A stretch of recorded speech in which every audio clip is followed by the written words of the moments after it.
No vamos a perder ni un segundo en defender la presencia de Martín Redrado al frente del Banco Central. Lo cuestionamos en el momento en que se lo nominó.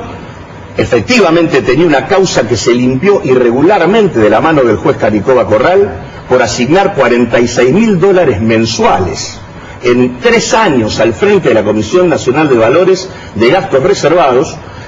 Y al mismo tiempo también durante el año 2008, cuando podría haber comprado buena parte de la deuda y de los vencimientos de deuda del 2009 y 2010, no hizo absolutamente nada, incumpliendo los deberes de funcionario público y sin que nadie al frente del gobierno nacional les dijera absolutamente nada. Por lo tanto, fondo con reservas para el desarrollo, revisión integral de la deuda, y no hay que esperar ni un segundo para que ese señor deje de conducir el Banco Central. Bueno, yo coincido en cuanto a que una de las formas de resolver esta cuestión es sacar a quien ha creado este problema y quien lo ha agudizado particularmente, que es Martín Redrado. No, ¿cómo se llama? Redrado, Martín Redrado, sí, tanto le cambiaron el nombre, Martín Redrado. Yo creo que un presidente de Banco Central que no tiene el respaldo de su presidente, que no tiene el respaldo de su ministro de Economía, que no tiene el respaldo de su propio directorio, resulta muy difícil poder llevar adelante cualquier gestión, y su único sostén resulta la justicia, un amparo que la justicia contencioso administrativa le ha hecho lugar. Entonces, creo que esto comienza a destrabarse a partir del apartamiento, de la renuncia o lo que sea del señor Redrado al frente del Banco Central. Ese es el inicio.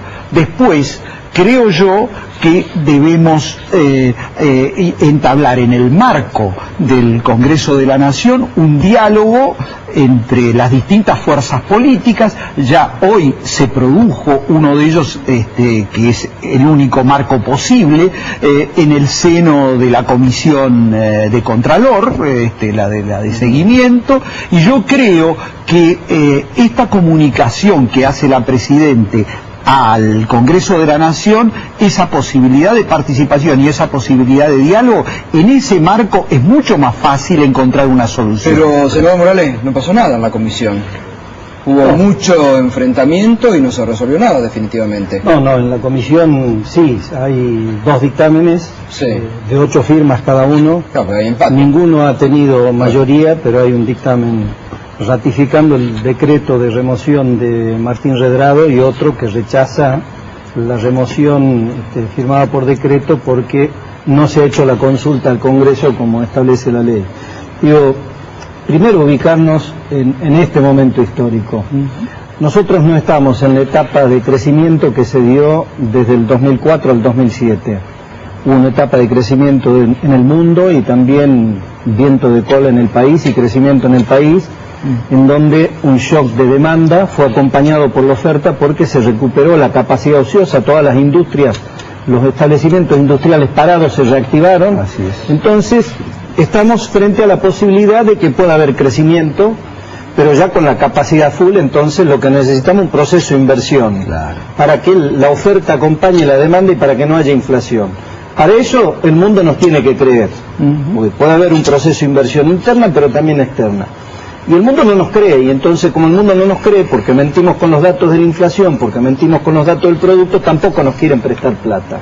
Entonces, el gobierno, en lugar de resolver lo que tiene que resolver para que nos vuelvan a creer, que es resolver los temas del INDEC y dejar de mentir con los datos de inflación y de Producto Bruto, toma un atajo.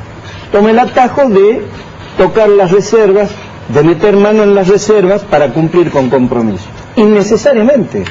Toma el peor camino, porque el presupuesto ya había aprobado un superávit de 29.000 millones de pesos y un mecanismo de cancelación de nuestros compromisos. Para pagar deuda. Para pagar deuda. Entonces nosotros nos preguntamos, ¿para qué quieren este fondo de 6.500 millones ¿Y para de qué, dólares? Lando? Porque eso es lo que hablábamos recién con Carrió, había una partida en el presupuesto también. Bueno, pero un momento, lo que se buscó o lo que se busca con el fondo es precisamente dar una señal para que este fondo sirva como garantía para poder realizar el canje no es eso lo que dice el decreto. El decreto habla de la disponibilidad de este fondo de 6.500 millones de dólares que tampoco cierra.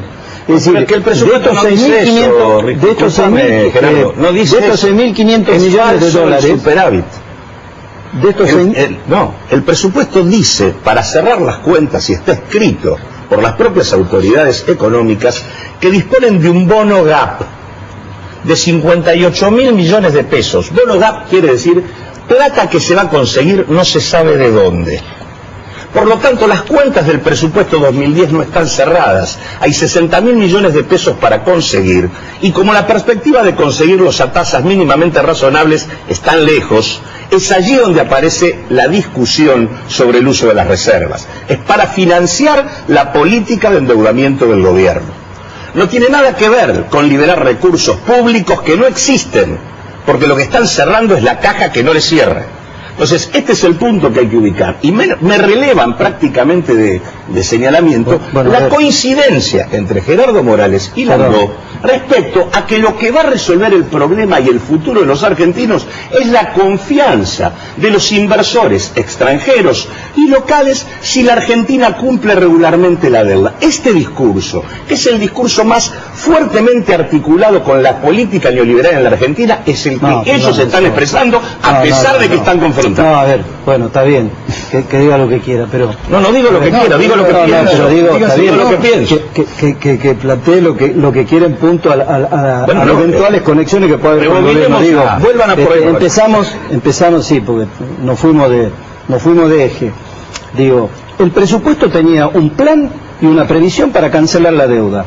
El tema de meter mano en las reservas es para gastar más. Ni siquiera los 6.500 millones de dólares cierran para la cancelación de las obligaciones que tenemos. Los 2.200 millones de dólares con los organismos internacionales, nosotros no necesitamos dólares, porque hay refinanciación con los organismos internacionales. Hay 900 millones de dólares que corresponden a la deuda intrasector público, que es compensación. Con lo que nosotros vemos que por lo menos en los 6.500 millones de dólares hay 3.000 millones de dólares que nosotros decimos, el gobierno nacional quiere tener esos 3.000 millones de dólares para incrementar el gasto. Entonces después en octubre va a aparecer un decreto ómnibus, como el que firma siempre la presidenta, incrementando las partidas presupuestarias y para incrementar el gasto. Entonces es manotear las reservas para gastar más, para seguir tirando manteca al techo. Entonces, esto es lo que se ve del número de 6.500 millones de dólares.